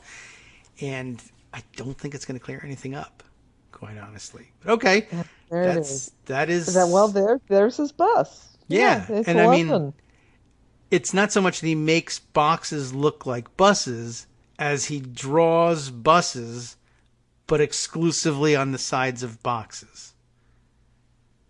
Because, I mean, that would be crazy if you just made every box into a bus. You'd never have time for coherent politics. But maybe that's the problem. Anyway, Great Britain, don't do this. Don't. Yeah. Just don't. Right. Well, it's not Great Britain, it's the Conservative Party, and, well, yeah. Yeah, but he gets keys to the whole thing. In Provence, they don't really care. They're just drinking their wine, eating their fabulous food, even the goat cheese. I even liked the goat cheese there. Not normally? Not normally, Oh, no, okay. because it tastes like a goat smells. And Yeah. I have issues with that. But Well, how do they do that over there? somehow, maybe because it's very fresh, maybe because they're eating different things, maybe Yeah. because it was just atmosphere. Better goat shampoo in France. Yeah, okay, well, good for them because, a lot of goat products, well, they're goaty. They're goaty. yeah. They're goaty, and it's not necessarily my first choice of I'm with you flavor. there. But Okay. yeah, if you can get out of the country, and I realize I'm very privileged in having enough credit card space to be able to do that. Yeah. I recommend it for your soul. Okay. I think it's a great Canada, idea. is always an option. Sure. At least for a little while. It's close to us, but still, it's different. Yeah. So, all right, a good trip, right? Not exactly. An excellent trip. I had said globe trotting, but you were just sort of trotting around in one area, more was gallivanting than globe trotting, I think. Yeah. Okay. I did discover I'm not necessarily a cruise kind of person. This was a river cruise Yes. Oh, on okay. the Rhone. I've heard a lot about Provence. And they're kind of sticklers for schedules and getting on the bus and getting off the bus and staying in a group, and that doesn't necessarily work for me. I see, but you get a lot of nice locations. They always look pretty good in the ads. The idea of cruising up and down these rivers with clean They goats. look wonderful in the ads. That's why we fell for it. Oh, all right. Well, so it's buyer not beware. a bad experience at all. Viking cruises, if you want to send me on another one, I'm not going to turn you down. Right. New and improved. I'll check that out. Okay. Yeah, all right. Well, I've always wondered about those. So at least not a bad experience, but yeah, okay. I could see they have to keep a schedule. You can't be sailing off without people. That would. Which in fact they did. Oh, well, then you one can. day. And I was one of the people they sailed off without. That's how you know. Wow. Give me a nice bottle of wine and a box of chocolates for them. Oh, okay. They somehow forgot that a bus of, I don't know, there were 45, 47 of us. Wow. Had to get onto the boat. Huh. Sailed away. It was very amusing. So sticklers for the schedule so that doesn't happen, but then it does happen, so just really annoying about schedules. That's Pretty it. much. That's on net, it's just they're annoying people. Yeah. Okay. Out of curiosity, what'd you do? We waited on the bus and they backed the boat up. Okay. At least it's a simple, understandable about solution. it after, and the captain was wonderful. He was very funny. He had minuscule English. I had minuscule French, but we had a good time talking about it nonetheless. Yeah. Okay. By the way, quiet death for the frequent saying, "Sorry, that ship has sailed." Well, back it up. Bring it back here and let me get on. Can indeed back up. Yeah. All right. So that is interesting. That ship has sailed. So what? Okay. Well, that does help with your outlook on life. It does. So let's see. Did you spend the time ignoring everything that was going on here, or were people asking you with their best I did my English? very best. Okay. There were there were a handful of liberals on the boat. Okay. A very small handful. Oh, was it mostly? And it was mostly Americans. Yeah. A few Brits that I talked to. One expat Frenchman who was very nice. And yeah, I tried to minimize the politics. Yeah, I can imagine. That would make it uncomfortable, or certainly could. I'm going to be on a boat for a long time with these people, possibly. It also really helped that satellite internet on the boat was intermittent at best. Ah, okay. So I couldn't always catch up with things. And more importantly, McMom, who this trip was for, also couldn't because she's my news feed. Yeah. Okay. So she kept you somewhat up to speed, but maybe not overwhelming you. Yes. Okay. Excellent. Well, now that you're actually back, I don't know if there's anything that captures your interest again, and I guess you're not immediately ready to go back on a river cruise, but maybe moving overseas is on the list again anyway. If only I could. I mean, I noticed you got to Canada again. Marcus has a rule about that, Oh? About taking off to another country? Yeah, you gotta live here. Okay. To do the job. How ironic in the internet age and all that. I know. I think it's very narrow-minded of him. I mean, what if you're covering the Democrats Abroad caucus? I should pitch that. Yeah, right. I really should pitch that as a beat. There's always an angle. So, since you've been back, have you seen any Oregon Republican senators in the neighborhood? I've been looking. Yeah. The guy that did the big Wall Street Journal story, his hidden location, he pretty much gave himself away yesterday by going on Fox News from a remote from Boise, clearly from Boise, because there was the backdrop behind him. Oh. So there's essentially one place he could be to be able to get to Boise to do remote interviews with Fox News. Uh-huh. And that's McCall, Payette Lake. Okay. Well, because it would take far too long to get here from any other lake. Oh, okay. Oh, well, okay. So that nails it down. Although I think they've called an end to this. The Idaho State Troopers certainly aren't going to be going to track him down. No, even though it means a free trip to a nice lake. And as far as we know, the climate bill that they were refusing to vote on is dead. Yeah, so that... Although these 11 Republicans think perhaps the majority leader of the Senate saying that is just a trick to get them to come back. They don't want to go back either. So they're like you in that sense. But you had a scheduled vacation. They're just skipping work. They're skipping work and, inciting violence. Yeah, dooming the planet, inciting violence. Not inciting violence, but just suggesting that violence is a viable option for them against law enforcement. Right. If violence were to happen, I wouldn't stop it. I'd enjoy watching it. I might even hand some guns over.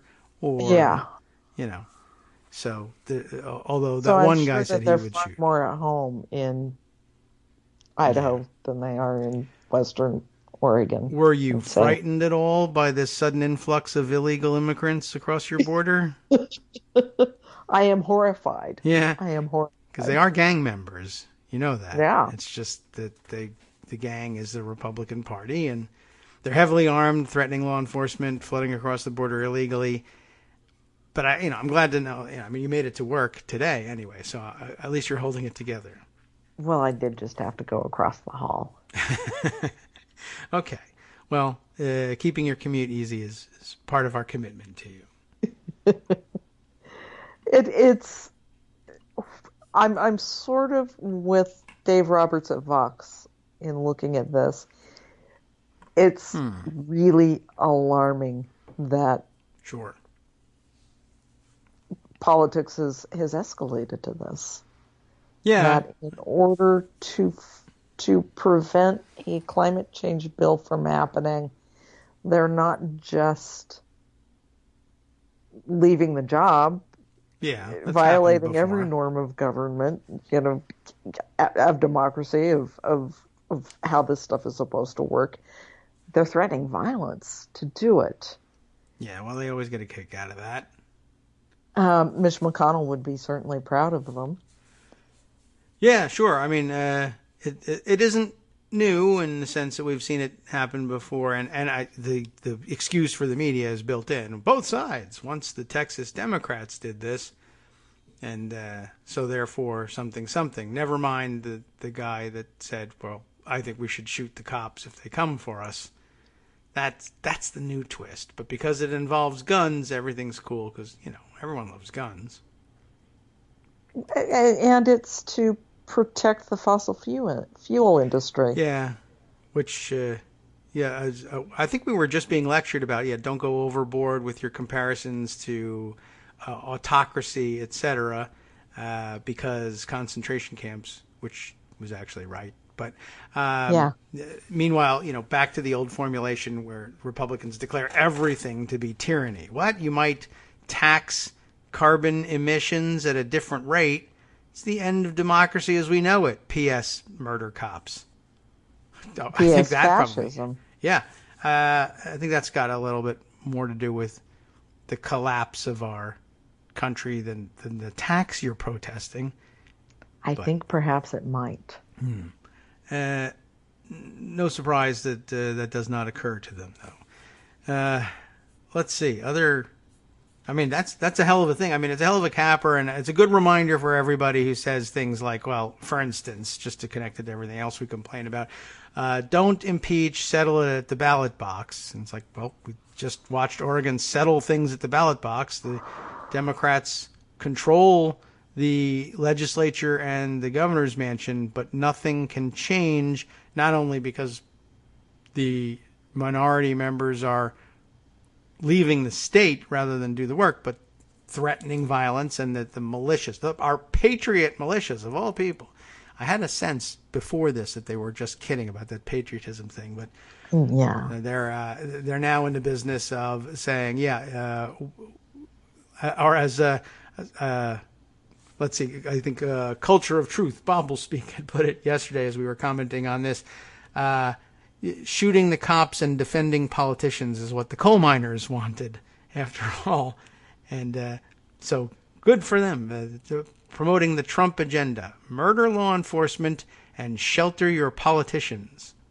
I think that was the message of the MAGA hat. I'm not certain. I think so. Well, nothing matters anymore. Are you on duty for debate tonight? Tomorrow night. Tomorrow night, okay. I'll watch tonight. Yeah. Because Elizabeth Warren is tonight, and I very much want her. So you get to just watch. I want her to be tomorrow night so that I can write about Elizabeth Warren. Instead, I get Joe Biden. Okay. Well. Yeah, Buttigieg.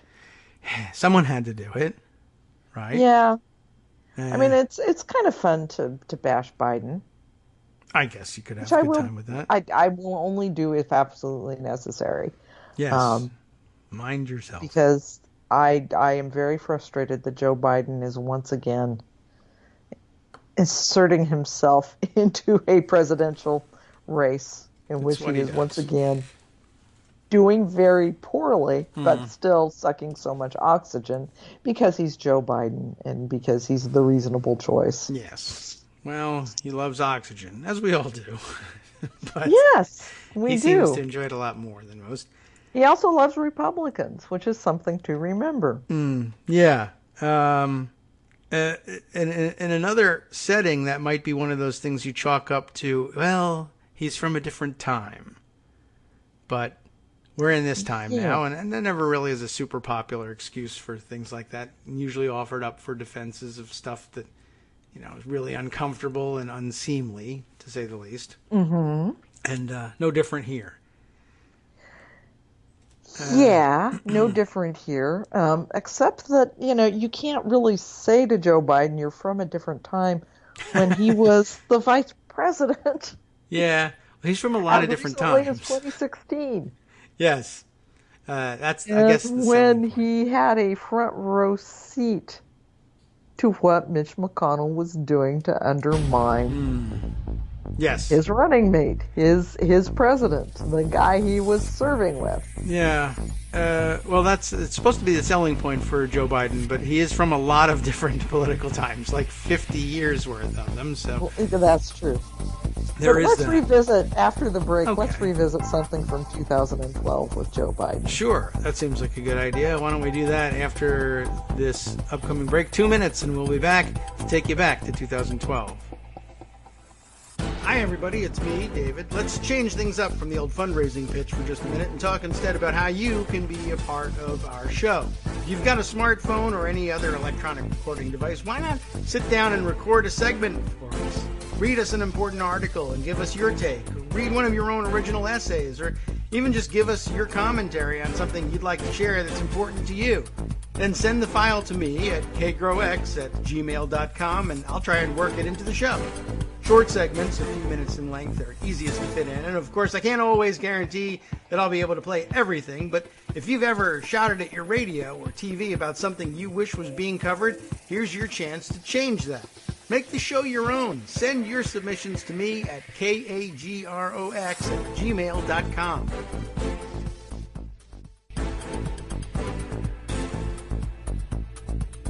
Welcome back now to the Kagro in the Morning Show here on Netroots Radio. Joan McCarter is still with us, hasn't absconded for France even once during the break.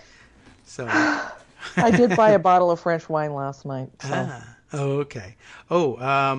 Did you notice a lot of travelers on particularly to great wine regions in the world, in Europe and elsewhere, that have mentioned that drinking wines without sulfites in Europe is like a tremendous experience. I don't know whether you took notice of that or not, but that I've heard a couple people. I guess maybe they're just into their wines or whatever. But I would not be able to tell you the difference. But I know people who get headaches from sulfites. Yeah, my sister's allergic to sulfa, so okay. That means it's entirely out for her. But no, it wasn't a big feature. Oh, okay. Well, wine, however, was. Yes. Well, they didn't make a big deal out of the sulfites anyway. At one point, I actually refused a glass of wine at lunch and was you were brushing your teeth. Vilified by the entire boat. Oh my God! Yeah. Because I had been at a wine tasting that morning. Right. And I was going to another one in the afternoon. Oh well, okay. Yeah, yes, they just thought you were putting can up get a to fight. a point where maybe you've had too much wine. Okay. I guess it's possible. That's funny, too. Oh, what do you think? It's too early? No, I've already been to a wine tasting this morning. And I got another one next. Just trying to relax for a little bit. Jeez. All right. Water. Just let me drink water. It's a hell of an experience. All right, where were we? We were just about to jump back in time back to 2012. We were traveling back in time to 2012. Yeah, I don't have any sound effects for that, but imagine it. Right. Right. That's it. The Wayne's World one. Wavy hands. Joe Biden and Barack Obama had just won a resounding victory over Mitt Romney. Yes. And the George W. Bush tax cuts were about to expire. Remember that? Yes, right. Okay. I do. And it was being dubbed the fiscal cliff. Ah, yeah, that was the cliff. Okay. That was the cliff. Those tax cuts were going to expire, and Wall Street was screaming, we're going to have a financial disaster. We're going to have a financial disaster, when really all it was rich people were going to have to start paying more taxes. Yeah, that was some cliff, huh? Tax rates were going to go up. And remember, Harry Reid was ready to let the cliff happen. He was ready to fall off the cliff. I didn't remember it that way until I did a little, I guess, the same reading that you did here. Well, I was writing about it a lot in 2012. So you remembered. Yeah. I did remember this. Yes. And I do remember saying, jump off the cliff, because that puts you in a much better position to negotiate with Mitch McConnell and the Republicans to reset tax rates. Yeah, I'd be curious how many people remember it that way. I mean, I certainly watched the coverage closely, and years later, I'm like, oh no, wasn't a cliff is a bad thing to go off of, I understand, so that must be this bad. cliff wasn't a terrible thing to go off of. Yeah, I mean, this was like just swimming, cliff diving. Sometimes it's fine to go off a cliff, and even fun. All right. And Harry Reid was ready to do it, and he had his conference, which had the majority, ready to do it. Yeah, okay. It isn't the way I recall it. And at the last minute, Mitch McConnell called Joe Biden, and Biden convinced Obama that they couldn't let it happen, and they cut cut Harry Reid out of the deal, and then he had to try to convince his caucus, which he had entirely behind him in going off the cliff, that no, they had to vote for this deal that Biden had worked out with Mitch McConnell. That's, well, when you're running for president, they dig up all the darndest things, don't they? 2012, higher taxes on the rich. Who would have guessed that Democrats would have been interested in that a few years down the road?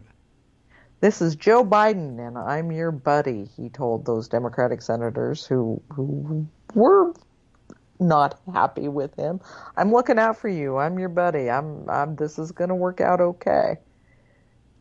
And, what we ended up with was not Merrick Garland on the Supreme Court. Yes, eventually, right? And with rich people still getting an awfully great tax break. Yeah. What was it that he thought was so great about saving people? Well, I mean, it's always good. I think he thought that compromising with Mitch McConnell was the thing that was so great about it. Just by itself. That I think so. Reaching across the aisle, et cetera, et cetera. How interesting that he was able to talk Obama, who had just won his final campaign ever, into reaching across the aisle to compromise with Republicans. How could it have mattered again? Yeah.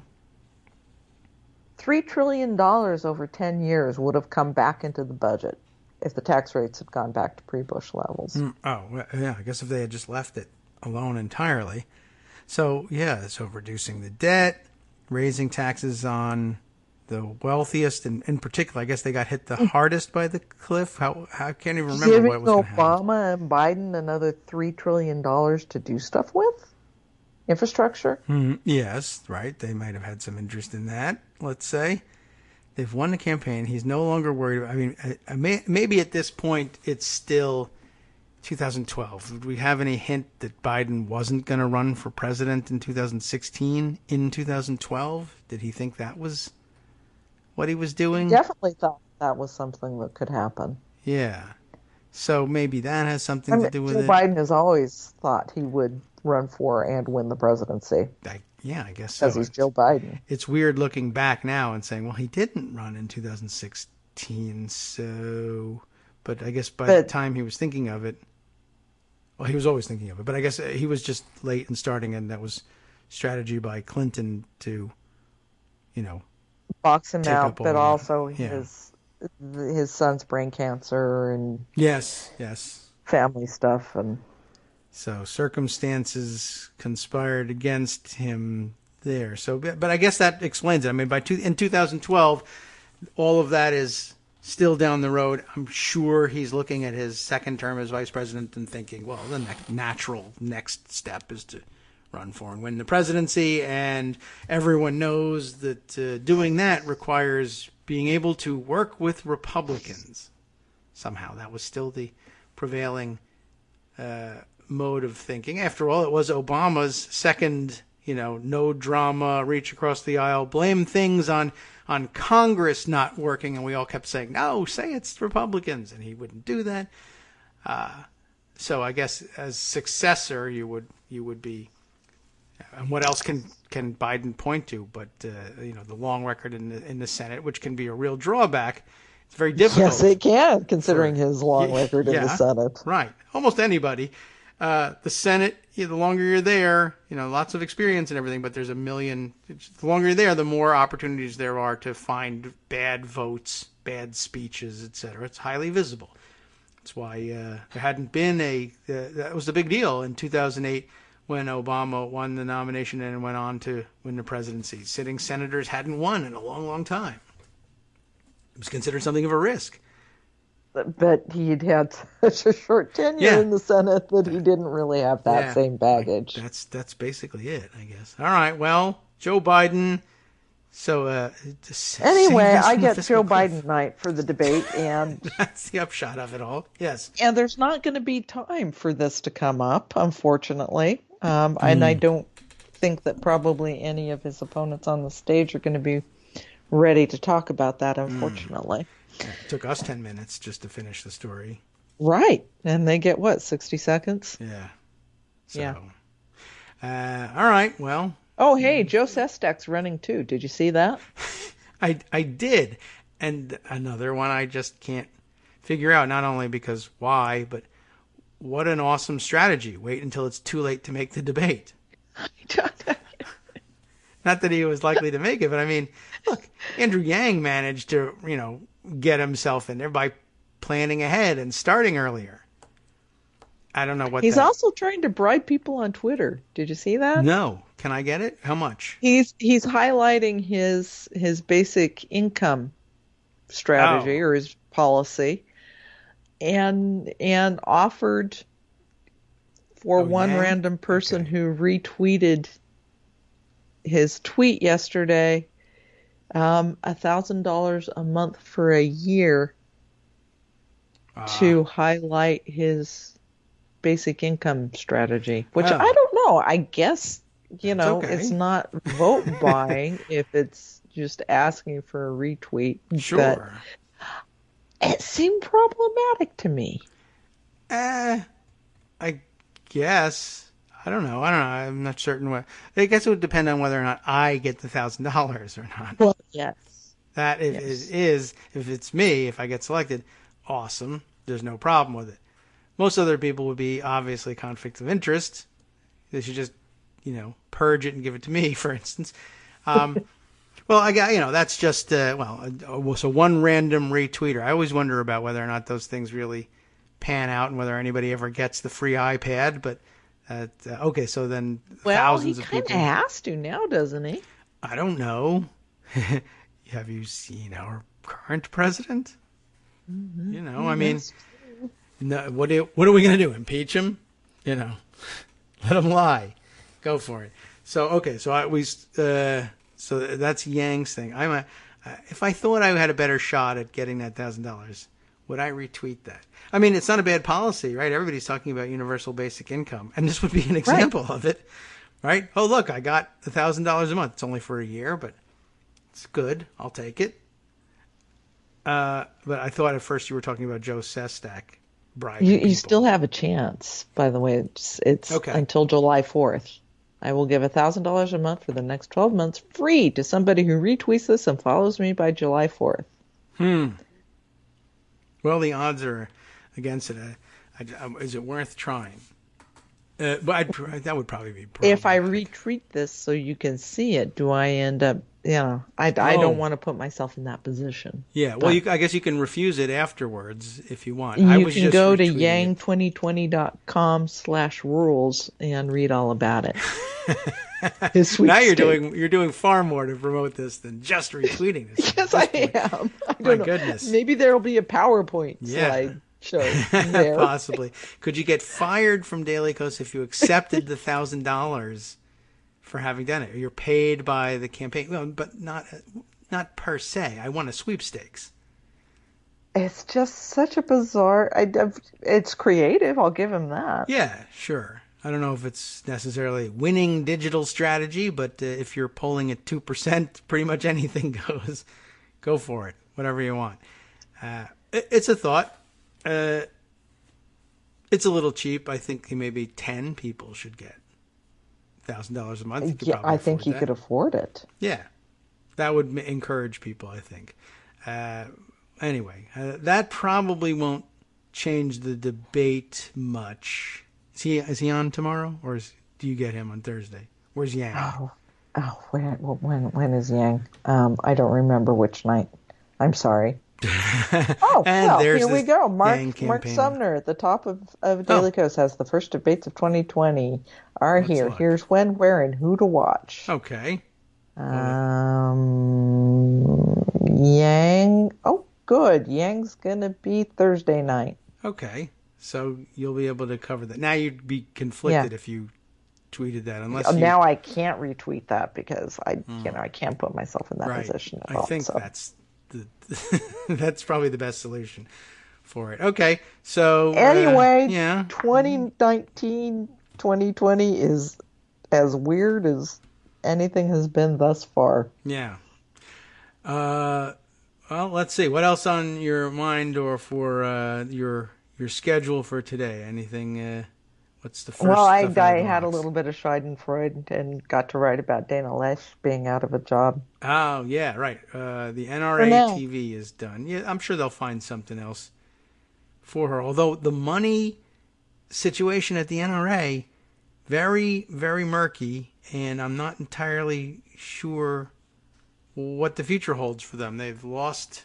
I mean, clearly they've lost a lot of money here. They're pulling the plug on NRA TV, not that they were ever making any money with that. Russia as a source, does it dry up? Do they double down? What do they do?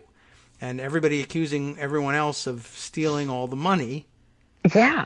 Which is amazing, just because I thought that those guys never got robbed. Okay, we're going to go back to where we were from the beginning. We're going to just talk about Second Amendment. We're going to avoid all of the highly politicized stuff Dana Loesch has been doing, like putting KKK hoods on Thomas the train. Did you do that? Yeah. I did not see that. Thomas Is that in your story? Yeah. Wow, I'm going to take a look at that. Thomas the Tank Engine. This woman is He's nuts. British. And kind of evil. She'll probably land with another job somewhere because that's how wingnut welfare works. Yes. But at least she's part of this whole big NRA blow up, and the NRA blowing up is important. Yeah, right. And it's an interesting and exciting story. So, and we'll see what it does to membership. Hood? Which I don't think has been a real thing a long time. Anyway, right. I don't think that they need all of their individual members' dues. Because they're getting so much money from Russia. Yeah, right. And we used to think they were getting all their money from gun manufacturers, and they are, but they're getting a significant chunk from Russia as well. Membership in the NRA is sort of almost, in many places, an automatic thing, almost honorific. When you buy a gun, they just say, you know what, you're in. Yeah. I don't even... Do you have to pay dues to be in the NRA? Probably. But I'm wondering if their pitches are going to be quite so compelling to people when it's for, fighting lawsuits. Right, that's true. With NRA TV and this, I already forgot what it's called, the PR firm that's been doing NRA TV for them. Yeah. I think lifetime dues is like $25, so it's, you buy a gun, you pay lifetime dues once, and then you're just always counted as a member. It's like, counting traffic at the Drudge Report, which refreshes itself every 5 minutes. So yeah, I don't see in your write-up here. Maybe it's in one of the links. Is the story of putting a Klan hood on Thomas the Tank Engine? Did you get banned from Twitter for it? Because you're supposed to get banned from Twitter for anything having to do with Klan hoods, I guess. Yeah, only if you're a liberal. I guess so. But I'd love to find out how that one happened. I don't know if she actually tweeted. Oh, okay. So the Klan she's been hoods. keeping it to herself, like Boris and the buses. And according to the Chiron on NRA TV, the reason for the Klan hoods on Thomas and Friends was because kids' shows are now bringing gender and ethnic diversity to children. So the Klan. There you go. They're trains, but they're ethnic trains with genders. And so therefore, Ku Klux Klan. All right. I'm sure that made sense in someone's mind. There's an awful lot of lead dust that gets kicked up in shooting ranges.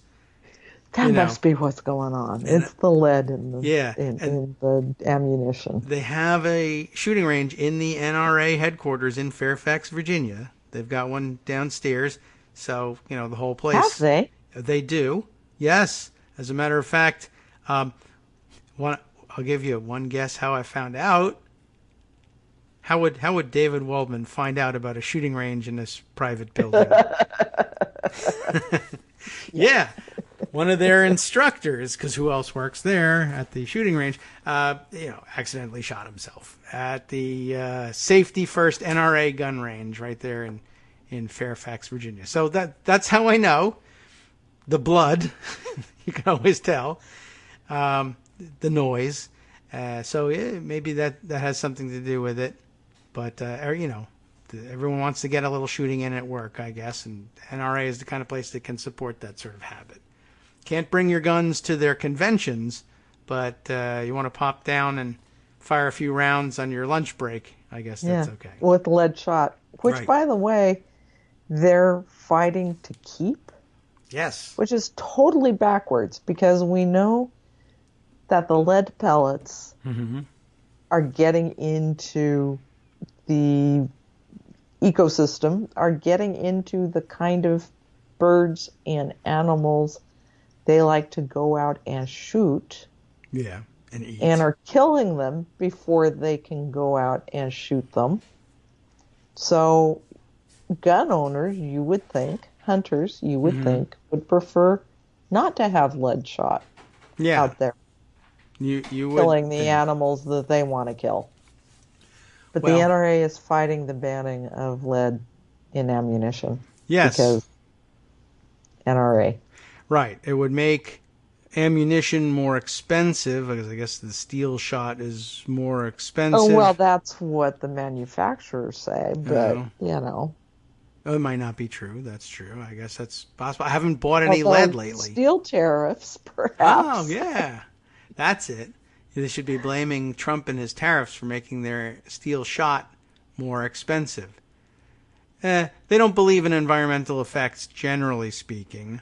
And if you don't drop dead when you eat lead, although, when you know how they are. When one of them says eat lead, that's usually dangerous. But I guess if you don't drop dead immediately from something, they don't believe in the harmful health effects of that thing. But they really have gone. If you look at hunters' organizations, like there are a lot of them. The largest ones are also conservation organizations, like Ducks Unlimited. Yes. Who are opposed to the NRA on this. It's a very strange world, once again. It's Kagro. a weird landscape out there. But they love to lean on that. They are actually, they're so keyed into this thing, and also they're exposed to so much lead, which is a problem for your cognition long term. I do wonder whether the things have to do with one another.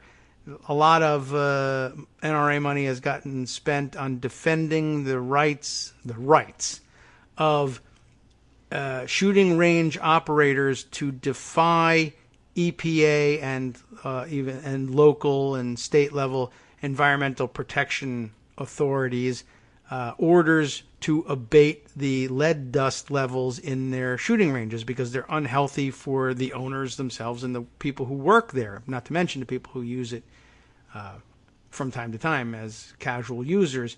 But they insist that this is an infringement on the right to bear arms. You're making me clean up the lead. What you're really doing here is trying to impose regulatory costs on me and thereby shut me down so that my customers won't have a place to practice using their weapons, which will render them ineffective in using those weapons and keeping and bearing them as guaranteed by the Second Amendment. This is literally the argument that they're making.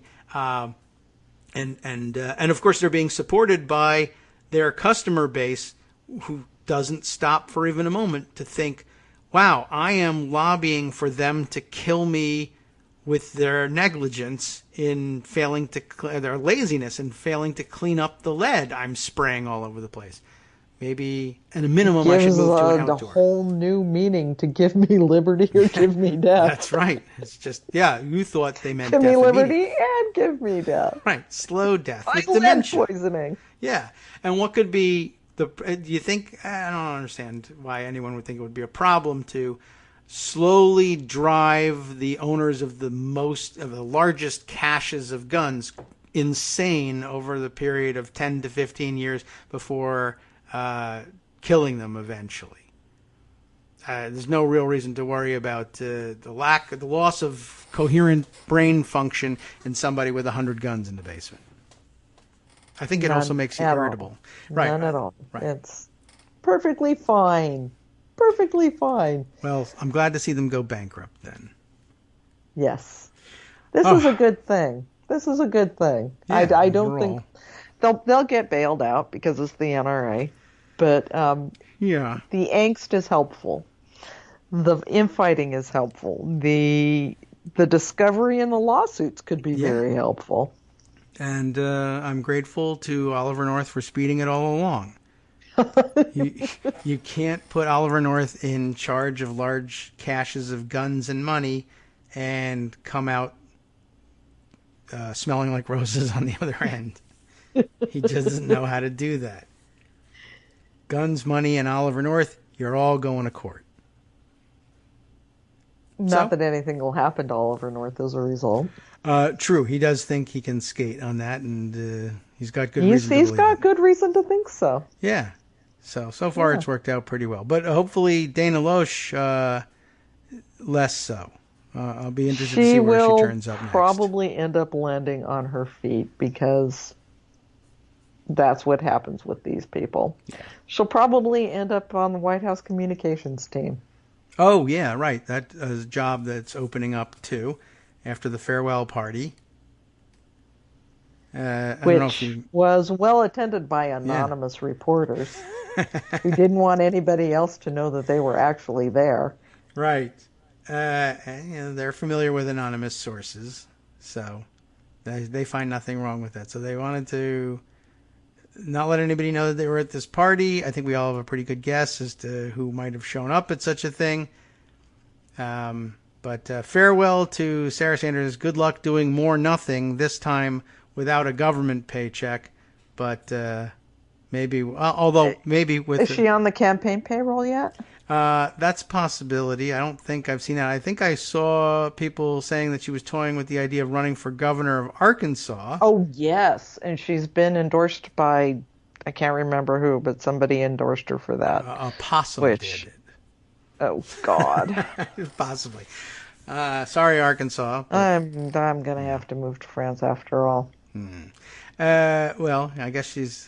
we'll see whether she has a shot at this. And what kind of eyeshadow she uses to do it, I guess in the near future. Meanwhile, Michelle Wolf was entirely right, along with everybody else who's been entirely right. Alexandria Ocasio-Cortez, it's true they are concentration camps.